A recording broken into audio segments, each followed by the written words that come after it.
Hello everyone, welcome to our new video. आज हम geography की LTSST के अंदर तीसरी क्लास करने जा रहे हैं। पिछली कुछ क्लासों में हमने अर्थ और सोलर सिस्टम के कुछ टॉपिक्स पढ़े थे, तो सबसे पहले आइए हम उनको रिवाइज करते हैं, उसके बाद चलेंगे हम आज की क्लास में। तो पिछली क्लास में हमने जो हमारा पहला चैप्टर था अर्थ एंड सोलर सिस्टम, उसके दो पार्ट्स को हमने पहली क्लास में देखा था, जिसमें हमने ओरिजिन ऑफ अर्थ और तारे के निर्माण के बारे में पढ़ा था। दूसरी क्लास में हमने देखा था सोलर सिस्टम के बारे में, जो सौर मंडल है उसके बारे में। इसमें हमने सबसे पहले ये देखा था कि जो डिस्टेंस के अनुसार यानी सूर्य से दूरी के अनुसार, ये क्वेश्चन काफ़ी बार पूछा जाता है, तो मैंने आपको बताया था कि इसको याद करना है कि डिस्टेंस के अनुसार किस तरीके से है कि जैसे बुध है, शुक्र है, पृथ्वी है, मंगल है, बृहस्पति है, शनि है, अरुण है, वरुण है, इस तरीके से इसको डिस्टेंस के अकॉर्डिंग याद करने के लिए कहा था। ठीक है, एग्जाम में काफ़ी बार पूछा जाता है। दूसरा हमारा टॉपिक था, इसके अंदर हमें साइज के अकॉर्डिंग याद करना था। इसमें हमने देख लिया था कि साइज में छोटे से बड़े की ओर। ठीक है, तो इसमें हमने देखा था सबसे छोटा जो है वो बुध है, उसके बाद मंगल है, फिर शुक्र है, पृथ्वी है, वरुण है, अरुण है, शनि, और सबसे बड़ा जो है वो बृहस्पति होता है। ये हम देख चुके थे। इसके बाद हमने देखा था कि क्या आंतरिक ग्रह और बाह्य ग्रह होते। ठीक है, आउटर प्लेनेट, इनको जोवियन ग्रह भी बोला जाता है, ये भी ध्यान रखना, जोवियन ग्रह। ठीक है, जोवियन ग्रह या फिर बाह्य ग्रह। तो ये कौन कौन से हैं, तो मैंने बताया था यहाँ पे जो एस्ट्रॉइड बेल्ट है, ये एक बेल्ट होती है जिसके बारे में आज हम पढ़ेंगे। तो इस एस्ट्रॉइड बेल्ट से जो बाहर के जो ग्रह हैं, ठीक है, जिनमें बृहस्पति है, शनि है, अरुण, वरुण है, ये जो है इनको कहा जाता है बाह्य ग्रह। और जबकि इस एस्ट्रॉइड बेल्ट से अंदर की तरफ यानी सूर्य की तरफ जो ग्रह हैं, ये बुध, शुक्र, पृथ्वी और मंगल, इनको कहा जाता है आंतरिक ग्रह। ठीक है, ये छोटे हैं और ये बड़े हैं, तो वैसे भी इंपॉर्टेंट है। और दूसरी बात ये भी है कि जो एस्ट्रॉइड बेल्ट से बाहर है उनको बाह्य ग्रह, जो अंदर है उनको जो है आंतरिक ग्रह। तो इस तरीके से ये हम पढ़ चुके थे। इसके अलावा हमने धीरे धीरे जितने भी ग्रह थे उनके बारे में पढ़ा। हमने बुध के बारे में पढ़ा, उसके बाद हमने शुक्र के बारे में हम पढ़ चुके थे, मंगल के बारे में हमने इसमें इंपॉर्टेंट चीज़ें पढ़ी। ठीक है, जिसने नहीं पढ़ी वो पिछली वीडियो देख ले, और PDF भी आपको प्रोवाइड करा दी जाती है अकॉर्डिंगली, तो आप उसके अंदर जो PDF है उसमें इनको एक बार रिवाइज जरूर कर लीजिएगा। ठीक है, तो शनि, अरुण, वरुण, इनके बारे में हम पढ़ चुके थे। तो आज हम तीसरी क्लास में इससे आगे पढ़ेंगे। तो इसके अंदर हम पढ़ रहे थे अपना वर्ल्ड ज्योग्राफी का पहला chapter earth and solar system, जिसमें हम सोलर सिस्टम के बारे में हम देख चुके हैं काफ़ी चीज़ें। और इसके अंदर जो बचे हुए टॉपिक्स रह गए हैं वो सिर्फ ये हैं, जिसमें हम सन के बारे में पढ़ेंगे, सूर्य के बारे में हम देखेंगे, सुपर अर्थ क्या है, प्लूटो या जिसे हम कहते हैं यम। ठीक है, आपने पहले 9 ग्रह पढ़े थे, जो NCERT जो होती है पुरानी NCERT, उसमें 9 ग्रह दिए हैं, लेकिन बाद में हम देखेंगे 2006 के बाद यम को ग्रहों की लिस्ट से हटा दिया गया। क्यों हटा दिया गया उसके ऊपर भी हम बात करेंगे। फिर सैटेलाइट्स हैं, यानी उपग्रह है, एस्ट्रॉइड है, यानी क्षुद्र ग्रह कहते हैं, आगे हम देखेंगे। ट्रोजन है, ये भी क्षुद्र ग्रह होते हैं। कॉमेट्स हैं, उल्का है और उल्का पिंड है। ठीक है, इनके बारे में आज हमें पढ़ने, ये हमारे बचे हुए टॉपिक्स हैं। तो सबसे पहले आइए पढ़ते हैं हम सूर्य के बारे में। तो सूर्य जो है हमें दिखाई देता है सिर्फ गोल, लेकिन सूर्य को ऐसे कुछ 4 पार्ट्स में डिवाइड करा जाता है। ठीक है, सूर्य का जो सबसे बाहरी पार्ट है उसको कहते हैं कोरोना, किरीट। ठीक है, कोरोना कहा जाता है जो सबसे बाहरी पार्ट है। बाहरी पार्ट का मतलब जो हमें यहाँ से दिखाई देता है वो कोरोना है। ठीक है, बाहर और अंदर आप समझ रहे होंगे कि ये इसकी सरफेस है, इससे अंदर की तरफ। ठीक है, ये इसका कोर है, इसके बाद ये प्रकाश मंडल है, इसके बाद ये वर्ण मंडल है, ये सबसे बाहरी परत यानी जिसे हम कह रहे हैं कोरोना। ठीक है, फिर उससे नेक्स्ट पार्ट यानी ये दूसरा वाला पार्ट, आंतरिक जो पार्ट है, इसको कहते हैं क्रोमोस्फेयर यानी वर्ण मंडल। तीसरा पार्ट अंदर का, इसको कहते हैं फोटोस्फेयर। सबसे अंदर जहाँ पे नाभिकीय संलयन की क्रिया होती है, जहाँ पे हाइड्रोजन और हीलियम मिलकर एनर्जी जो बनाते हैं, वो प्रक्रिया होती है आपके कोर में। ठीक है, ये बहुत गर्म पार्ट होता है क्योंकि यहीं सारी फ्यूजन की प्रक्रिया हो रही है। और दूसरी बात यह है कि यहाँ अभी तक इंसान पहुँच नहीं सका, कोई भी सैटेलाइट यहाँ नहीं पहुँच सकती है, यहाँ क्या होता है किसी ने नहीं देखा। ठीक है, इसके बारे में हम आगे पढ़ेंगे। तो एक एक करके हम चारों टॉपिक्स को पढ़ेंगे, चारों पार्ट्स को देखेंगे। सबसे पहले हम देखते हैं कोरोना। ठीक है, जो सूर्य किरीट भी बोला गया है। तो एक तो मैंने बता दी कि सबसे बाहरी परत है। ठीक है, जो सन है उसकी सबसे बाहरी परत है। और उसके बाद यह है कि इसका जो मैंने ये बताया कि जैसे हम सूर्य को देख सकते हैं, यानी सूर्य का जो हमें व्हाइट लाइट दिखाई देती है, ये यहीं से आती प्रतीत होती है। ठीक है, कोरोना से। और दूसरी बात यह है कि सूर्य ग्रहण के दौरान अगर जो हमें पार्ट दिखाई देता है वो यही दिखाई देता है। हमें नग्न आंखों से ही हम नहीं देख सकते, सूर्य ग्रहण के दौरान हमें ये दिखाई देता है। ठीक है, उसके अलावा जैसे मैंने बताया ये किरीट है, वर्णमंडल है, प्रकाश मंडल है, कोर है।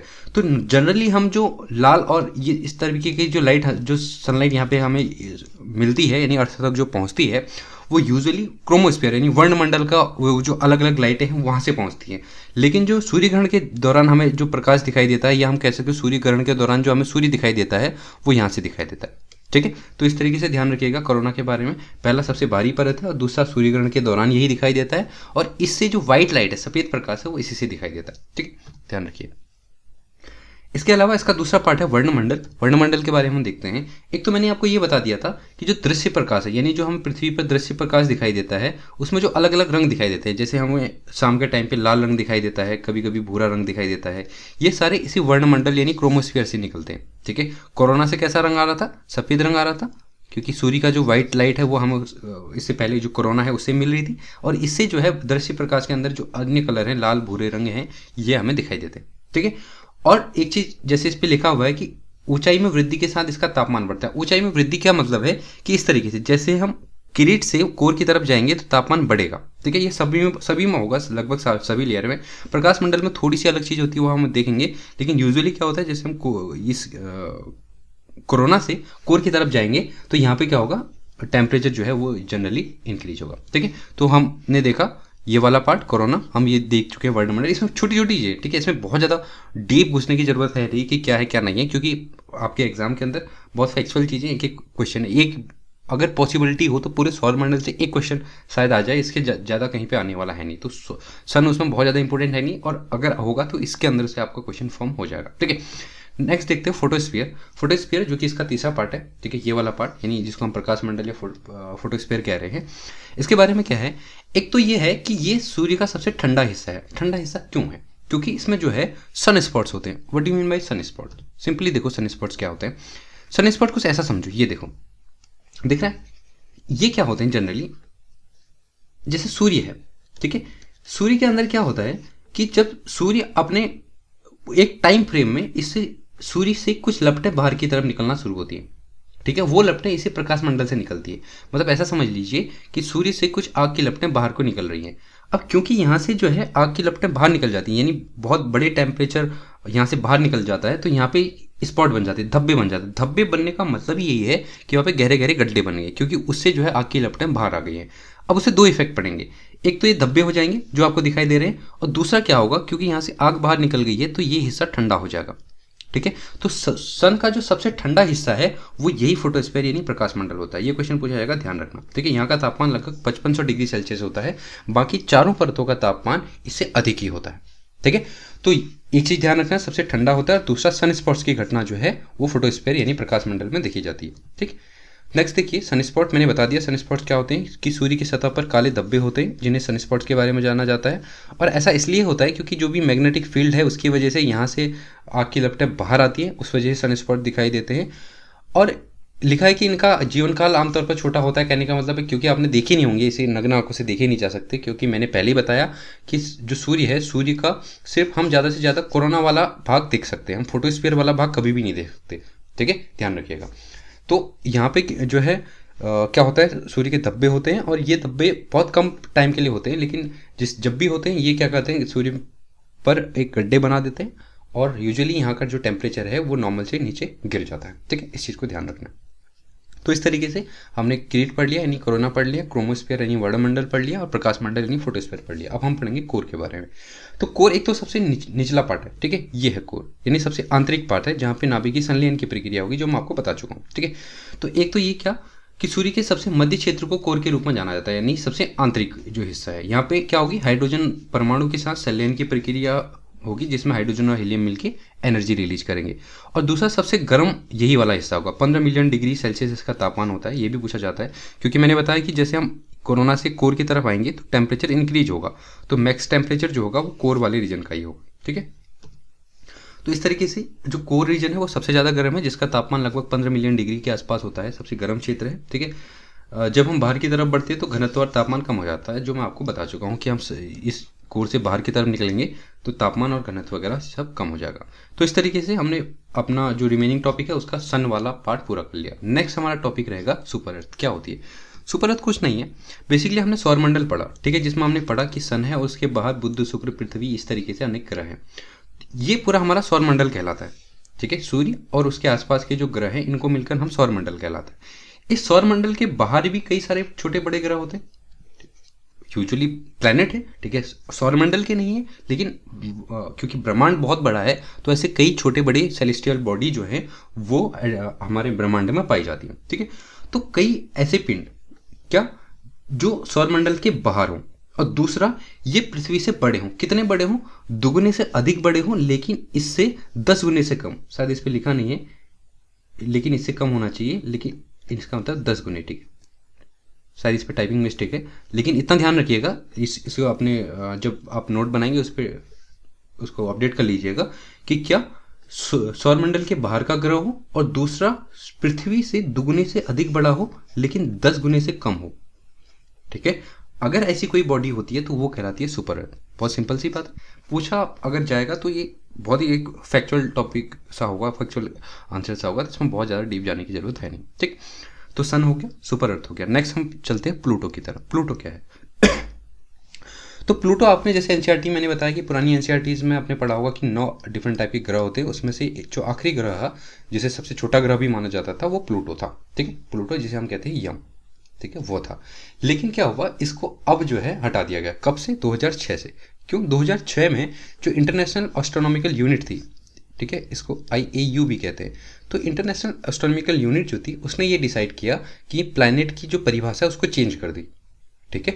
जो ग्रह बनने की परिभाषा थी उसको चेंज कर दी। उन्होंने क्या कहा कि ग्रह वो बॉडी मानी जाएगी जो क्या हो, राउंड घूम रहा हो, सूर्य के चारों ओर घूम रहा हो, एक अपनी कक्षा में घूम रहा हो, दूसरा एक गोलाकार हो, यानी ऐसा चपटाकार नहीं चलेगा, गोल होना चाहिए, राउंड शेप का होना चाहिए, सन के चारों ओर घूमना चाहिए, और दूसरा इसकी ग्रेविटी इतनी हो कि ये जो ग्रह है अपने आसपास की छोटी छोटी जो बॉडीज हैं, यानी छोटी छोटी डस्ट की बॉडीज है या किसी भी तरीके की बॉडीज है, इनको अपनी ओर इस तरीके से अट्रैक्ट करे कि आसपास का सारा जो कूड़ा है वो एकत्र हो जाए, ठीक है। यहाँ पे कूड़े से मतलब है, क्योंकि देखो एटमॉस्फेयर में क्या होता है, सॉरी एटमॉस्फेयर नहीं, ब्रह्मांड के ऊपर क्या होता है कि सिर्फ ऐसे ग्रह ही नहीं है, ग्रह के चारों ओर छोटे बड़े ऐसे कई सारे पिंड है, ठीक है। और यूजुअली ग्रह क्या करता है कि ग्रह के पास अपना ग्रेविटेशन है। ग्रह है क्या? ग्रह एक ऐसी बॉडी तो है जिसके पास अपना गुरुत्वाकर्षण बल हो, वो चाहे पृथ्वी हो, सूर्य हो, सॉरी पृथ्वी हो, बुध हो, मंगल हो, इन सब के पास अपना गुरुत्वाकर्षण बल है, इसीलिए रुके हुए हैं, ठीक है, सन के चारों ओर घूम रहे हैं। तो ग्रह के पास इतना ग्रेविटेशन होता है कि वो अपने आसपास के जो छोटे छोटे पिंड हैं इनको अपनी ओर खींच लेता है, ठीक है, और इसके चारों ओर घूमते हैं। तो AIU ने क्या ऑब्जर्व करा, इसने ये ऑब्जर्व करा कि जो यम है गोल है, ठीक है, लेकिन सर के चारों ओर घूम रहा है, ये भी ठीक है, लेकिन ये इतना छोटा ग्रह है कि इसका ग्रेविटेशन उतना सफिशिएंट है नहीं कि अपने चारों ओर से जो छोटी छोटी बॉडीज हैं उनको अपनी ओर अट्रैक्ट कर पा रहा है, ठीक है। तो इस वजह से ये जो तीसरी इसकी डेफिनेशन थी इसमें यम फिट नहीं बैठा, और इसीलिए जो है प्लूटो को क्या कर दिया गया, इस ग्रहों की परिभाषा से हटा दिया गया। हिंदी में भी लिखा हुआ है, तो देख लीजिएगा इसमें कि तीसरे नियम का पालन नहीं करता, इसने अंतरिक्ष अपनी कक्षा के पड़ोस को साफ नहीं किया। पड़ोस को साफ नहीं किया का मतलब अपने पड़ोस के आसपास जो छोटी छोटी बॉडीज है उनको ही क्लियर नहीं कर पाता है, इसीलिए इसको जो है अब ग्रह नहीं माना जाता, ठीक है। तो ध्यान रखिएगा AIU द्वारा कब हटा दिया गया? 2006 में इसको ग्रह की परिभाषा से हटा दिया गया। तो इस तरीके से सन हो गया, सुपर अर्थ होगी, प्लूटो हो गया। नेक्स्ट देखते हैं सैटेलाइट। सैटेलाइट यानी उपग्रहों के बारे में, ठीक। उपग्रह क्या है? देखिए उपग्रह की क्या खासियत होती है। एक तो उपग्रह क्या करेगा, ये सन है, सूर्य है, इसके चारों ओर हमने देखा ये ग्रह घूम रहा है, और इस ग्रह के चारों ओर घूमेगा ये उपग्रह। एक तो ये घूमेगा इस ग्रह के चारों ओर, दूसरा ये घूमेगा सूर्य की ओर, क्योंकि ये ग्रह जैसे जैसे घूमेगा, ऐसे चक्कर लगा रहा है सूर्य के, ये इसी के साथ घूमता घूमता ऐसे सूर्य के चारों ओर भी चक्कर लगाएगा। तो एक उपग्रह क्या करता है, ये अपने ग्रह के चारों ओर और सूर्य के दोनों के चारों ओर चक्कर लगाता है, ठीक है। ये क्राइटेरिया है, इसको ध्यान रखिएगा, कभी कभी ऑप्शन में पूछा जा सकता है। तो एक उपग्रह सूर्य और अपने ग्रह के चारों ओर चक्कर लगाता है। दूसरा, इसके पास अपनी कोई लाइट नहीं होती, अपना कोई प्रकाश नहीं होता। तो प्रकाश कहाँ से मिलता है? इस सूर्य से, ठीक है। इसके पास अपना कोई भी प्रकाश नहीं होगा, प्रकाश सूर्य से मिलेगा। ग्रहों के कंटेक्स्ट में भी यही होता है कि ग्रहों के पास अपनी लाइट नहीं होती, वो सूर्य से ही जो है उनको लाइट मिलती है, प्रकाश मिलता है। और ये दो प्रकार के होते हैं, प्राकृतिक और कृत्रिम। प्राकृतिक का मतलब जैसे चंद्रमा है, चंद्रमा पृथ्वी का एक उपग्रह है। और कृत्रिम मतलब जैसे हम मंगलयान भेज रहे हैं, ठीक है, ऐसे कई सारे कृत्रिम उपग्रह भेजे जाते हैं, ठीक है, जो उसके चक्करों लगाते हैं। जैसे मार्स है, मार्स यानी मंगल है, उसके ऊपर जैसे नासा ने भेजा, जिसे कहते हैं मार्स ओडिसी, ठीक है, शायद आपने सुना होगा मार्स, ओडिसी। तो ऐसे प्राकृतिक उपग्रह भी होते हैं, प्राकृतिक उपग्रह भी सेम ही काम करते हैं, जो अपने ग्रह के चारों ओर, जैसे मार्स ओडिसी है, ये मार्स के लिए यानी मंगल के लिए भेजा तो मंगल के चारों ओर राउंड लगाएगा, और इसके साथ साथ इसको सूर्य के चारों ओर चक्कर भी लगाना पड़ेगा, क्योंकि इससे लाइट भी मिलेगी। और दूसरा, अगर इसके चारों ओर, क्योंकि मंगल खुद सूर्य के चारों ओर चक्कर लगा रहा है, और अगर मंगल को ऑब्जर्व करना है इसने उपग्रह ने, तो इसके चारों ओर इसको भी चक्कर लगाना पड़ेगा। तो इस तरीके से इसके चक्कर भी लगाता है। ठीक है, तो सिंपल है, इसको ध्यान रखिएगा। नेक्स्ट मून के बारे में ही है। चलिए देखते हैं चंद्रमा के बारे में, यानी मून के बारे में, क्योंकि चंद्रमा भी पृथ्वी का एक उपग्रह है, तो इसके बारे में कि चंद्रमा क्या है। एक तो इसमें लिखा हुआ है कि नेचुरल सैटेलाइट ऑफ अर्थ है, यानी पृथ्वी जो है चंद्रमा का प्राकृतिक उपग्रह, ये हम सभी जानते हैं। इसके अलावा जो इंपॉर्टेंट चीज़ है वो ये है कि क्योंकि चंद्रमा जो है पृथ्वी के चारों ओर चक्कर लगा रही है, ठीक है, ऐसे गोलाकार मार्ग में चक्कर लगा रही है, तो ये अपना एक चक्कर पूरा करने में 27 दिन का समय लेती है।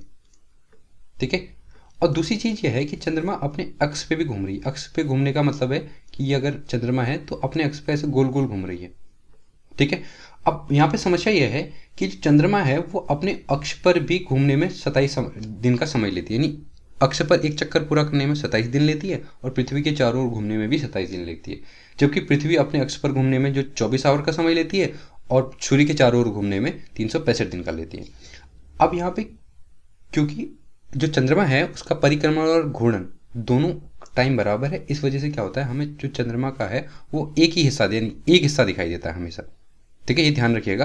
अब ये कैसा दिखाई देता है एग्जैक्ट ऐसे समझ में नहीं आएगा, जब आप 3D एनिमेशन की मदद से देखेंगे, वो मैं आपको बाद में कभी दिखाने की कोशिश करूँगा, तो उस तरीके से होता है। बस यहाँ पे आपको सिर्फ याद करने की ज़रूरत है कि ऐसा क्यों होता है। ठीक है, तो हमें पृथ्वी से केवल इसका एक पक्ष दिखाई देता है। इसका कारण क्या है, ऐसा इसलिए क्योंकि चंद्रमा अपनी धुरी पर घूमने में उतना ही समय लेता है जितना पृथ्वी के चारों ओर घूमने के लिए। तो इसलिए हमें इसका केवल जो डार्क पार्ट है वो नहीं दिखाई देता, जबकि एक पार्ट है वो दिखाई देता है। ठीक है, जो पार्ट नहीं दिखाई देता उसको क्या कहते हैं, पृथ्वी से डार्क साइड या फिर दूर का पक्ष। ठीक है, ये कहते हैं, इसको ध्यान रखिएगा। इसके अलावा कि जो चंद्रमा है, चंद्रमा क्या करता है, एक जैसा नहीं दिखाई देता। एक जैसा का नहीं दिखाई देता का मतलब आप देखते होंगे कभी चंद्रमा बहुत छोटा ही दिखाई देता है, कभी बहुत बड़ा दिखाई देता है। तो ये इसका एक राउंड होता है। ठीक है, आपने पढ़ा होगा 14-14 दिन का इसके पक्ष होते हैं, शुक्ल पक्ष और कृष्ण पक्ष होते हैं। जब ये धीरे धीरे छोटे से बड़ा होना शुरू होता है, फिर बड़े से छोटा होना शुरू होता है। तो इसका मतलब ये है कि एक जैसा नहीं दिखाई देता, ये छोटा बड़ा होता रहता है। अब ये इसलिए होता है क्योंकि ये कभी पृथ्वी के नज़दीक आता है तो कभी पृथ्वी के दूर जाता है, क्योंकि ऐसे घूम रहा है, जैसे पृथ्वी है उसके चारों ओर इलेप्टिकल पाथ में ऐसे घूम रहा है। तो कभी यहाँ ऐसे, जैसे जब से दूर चला गया, फिर ऐसे के नज़दीक आया, फिर दूर चला गया, फिर नज़दीक आया, फिर दूर चला गया। ठीक है, ऐसे होता है। तो इस वजह से ये एक जैसा नहीं दिखाई देता है, इसको ध्यान रखना है। इसके अलावा एक चीज़ हम देखते हैं कि पूर्णिमा और अमावस्या ये क्या होती है। एक चीज़ ध्यान रखो कि ये क्या होता है, जैसे हमने ये पढ़ा था कि अभी तक उपग्रह जो है उनका अपना प्रकाश नहीं होता, ये हम देख चुके हैं। तो अपना प्रकाश नहीं होता, किससे लेते हैं, सूर्य से प्रकाश लेते हैं। ठीक है, सूर्य है, इससे इनको लाइट मिलती है। तो सूर्य से प्रकाश का एकमात्र स्रोत है वो पृथ्वी का भी है और वो चंद्रमा का भी है, पृथ्वी का भी है और चंद्रमा का भी है। तो इस वजह से क्या होता है, देखो, जब जैसे ये चंद्रमा है, ठीक है, अब ये वाला पार्ट जो है सूर्य की तरफ है तो इसी में उजाला होगा। दूसरा वाला पार्ट क्योंकि इसका उल्टा हो जाएगा, यहाँ अंधेरा हो जाएगा, क्योंकि सूर्य की लाइट इसी पार्ट पे पड़ रही है। अब इस टाइम पे पृथ्वी से हमें कौन सा पार्ट दिखाई देगा, इसका दूसरा वाला पार्ट, अंधेरा वाला पार्ट। ये डार्क साइड वो नहीं है, ये वाला डार्क साइड नहीं है जो हम ये डार्क साइड कह रहे हैं। ठीक है, ये तो पृथ्वी से कभी नहीं दिखाएगा, क्योंकि पृथ्वी का इस टाइम पे, इस वाली कंडीशन पे चंद्रमा के एक ही भाग में जो है सूर्य की लाइट पहुंच रही है, दूसरे भाग में लाइट नहीं पहुंच रही है, और पृथ्वी के सामने ये अंधेरा वाला पार्ट सामने है। तो ये टाइम होता है अमावस्या का।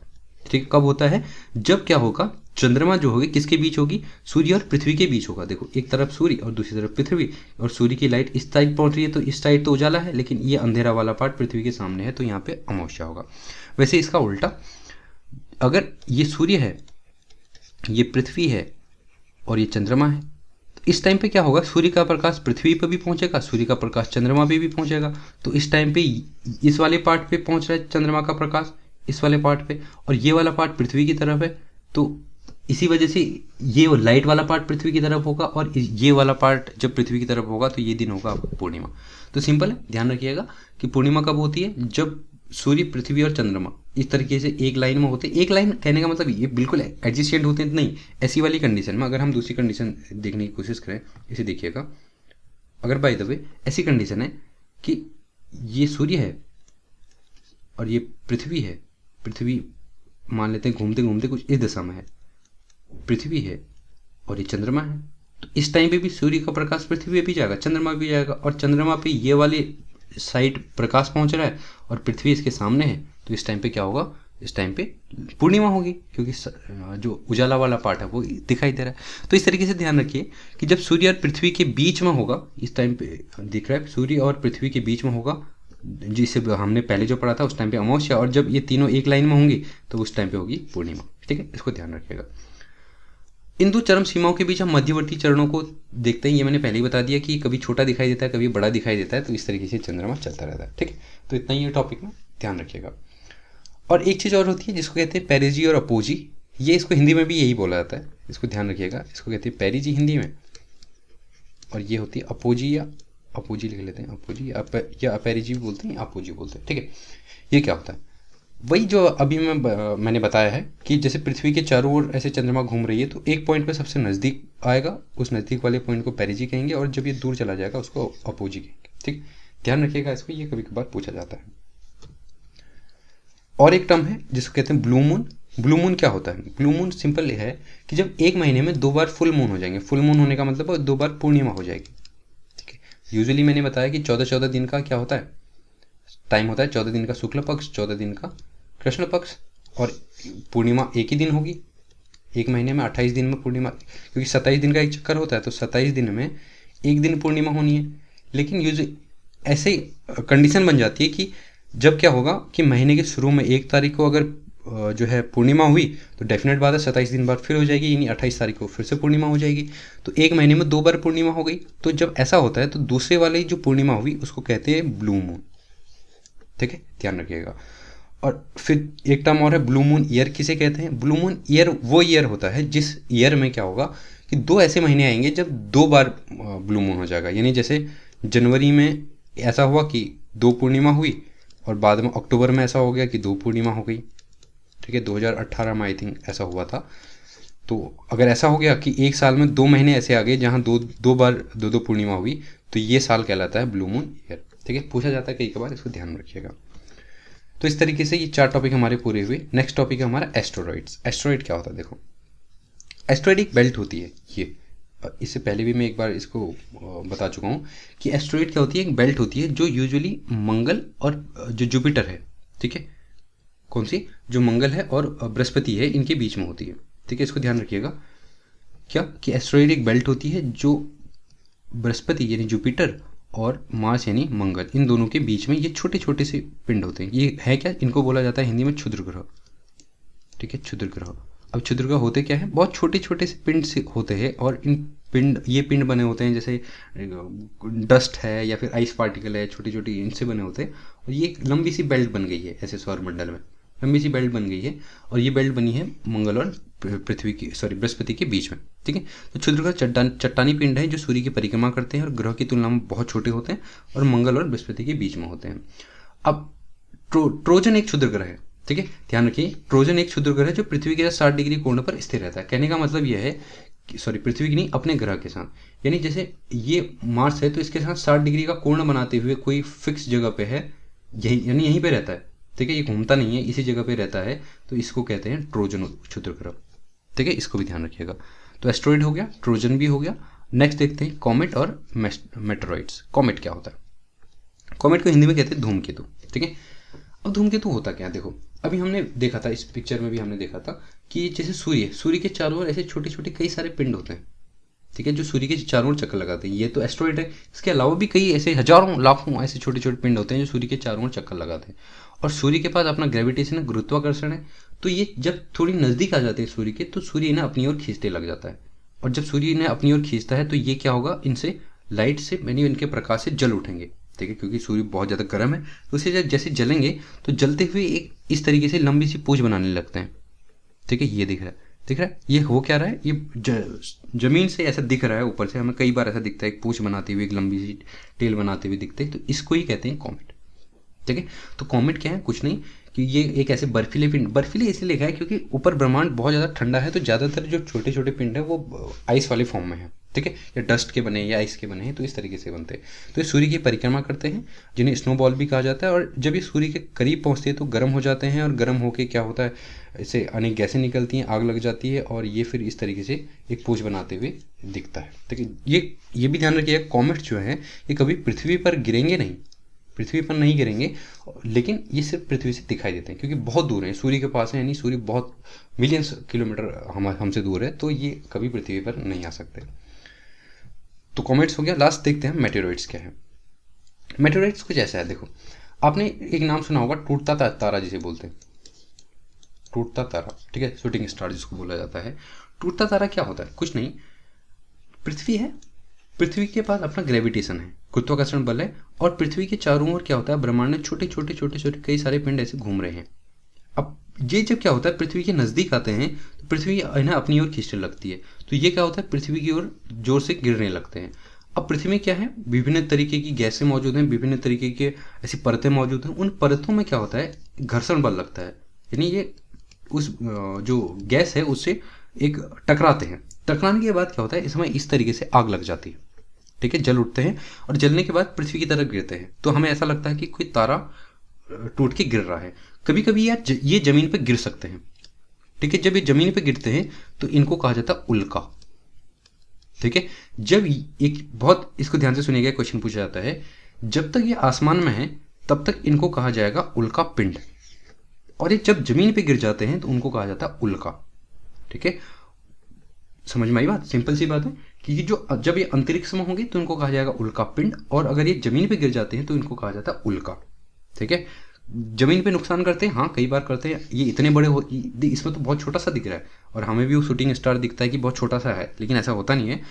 जब अगर ये किसी शहर के ऊपर गिर जाए तो पूरे शहर को नष्ट कर सकते हैं, इतना बड़ा ये जो है उल्का होता है। इसने अगर जैसे अमेरिका जैसी कंट्रीज हैं जहाँ पे बहुत बड़े बड़े क्रेटर, यानी बहुत बड़े बड़े गड्ढे बना रखे हैं, ठीक है, ये गिर के इतने बड़े गड्ढे बना सकते हैं, तो डेंजरस होते हैं, लेकिन बहुत कम, मुश्किल से 1% से भी बहुत कम जो है वो पृथ्वी पर गिरते हैं। ज़्यादातर वायुमंडल में ही, उधर जो है पृथ्वी के वातावरण में ही जल के पूरे राख हो जाते हैं। ठीक है, तो उल्का पिंड क्या है, अंतरिक्ष चट्टान है जो धूल के कणों से लेकर छोटे छोटे क्षुद्र ग्रहों के आकार में होती हैं।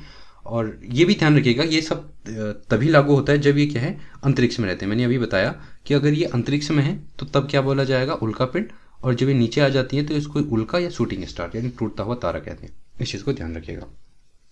तो इस तरीके से आज हमारे जो सौरमंडल वाले पार्ट के जो रिमेनिंग टॉपिक थे वो कंप्लीट हो गए। तो इस तरीके से हमारा जो सौरमंडल वाला पार्ट है ये कंप्लीट होता हुआ। ठीक है, पहला हमारा टॉपिक था अर्थ एंड सोलर सिस्टम, जिसमें से हमने सोलर सिस्टम अपना खत्म कर लिया है। ठीक है, इसमें हमने 3 चीज़ देखी, ओरिजिन ऑफ अर्थ यानी पृथ्वी की उत्पत्ति, फॉर्मेशन ऑफ स्टार, और तीसरा सौरमंडल।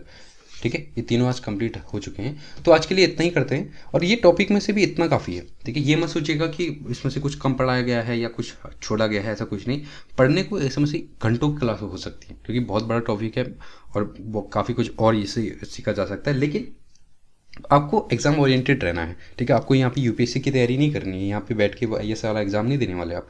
आपके लिए, क्योंकि आपका वेटेज भी उतना है। आपकी ज्योग्राफी के अंदर मैंने बताया कि मैक्सिमम 10 क्वेश्चन पूछे जाने हैं, तो 10 में से अगर सौरमंडल से पूछा जाएगा तो मुश्किल से 1, या फिर ऐसा भी हो सकता है सौरमंडल से पूछा ही ना जाए, क्योंकि जिस तरीके से आप क्वेश्चन बन रहे हैं तो सौरमंडल जैसे जो बिल्कुल ऐसे कॉमन से चैप्टर हैं उनसे लगभग ना के बराबर पूछा जा रहा है। तो ऐसे टॉपिक्स को हमें बहुत जल्दी करना होगा, क्योंकि बहुत वास्ट सिलेबस है, बहुत ज़्यादा वास्ट सिलेबस है, और उसको कंप्लीट करना है।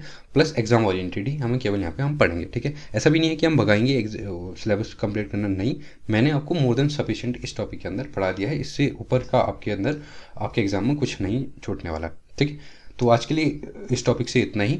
इसके अलावा आप हमारे जो उत्तराखंड LTSST है उससे रिलेटेड कोर्स अगर परचेज करना चाहते हैं, जिसमें हम LTSST के लगभग सारे टॉपिक्स आपको कवर कराएंगे, पेपर 1 पेपर 2 से रिलेटेड सारे टॉपिक्स हम आपको कराएंगे। तो आपको क्या करना है, अचीवर्स जो ऐप है प्ले स्टोर से जाके, जिसकी लिंक आपको डिस्क्रिप्शन बॉक्स में दी गई है, उसे डाउनलोड कीजिए, और हमारे जो डिफरेंट टाइप के कोर्सेज हैं LTSST से लेकर जो भी आपको कन्वीनियंस लगता है उसे आप परचेज कर सकते हैं। ठीक है, और इस बारे में ज़्यादा आपको जानकारी चाहिए तो नीचे आपको एक इंक्वायरी नंबर दिया होगा, उस पर भी आप कॉन्टैक्ट करके इसके बारे में पूछ सकते हैं। तो आज के लिए इतना ही। Thank you so much for joining us.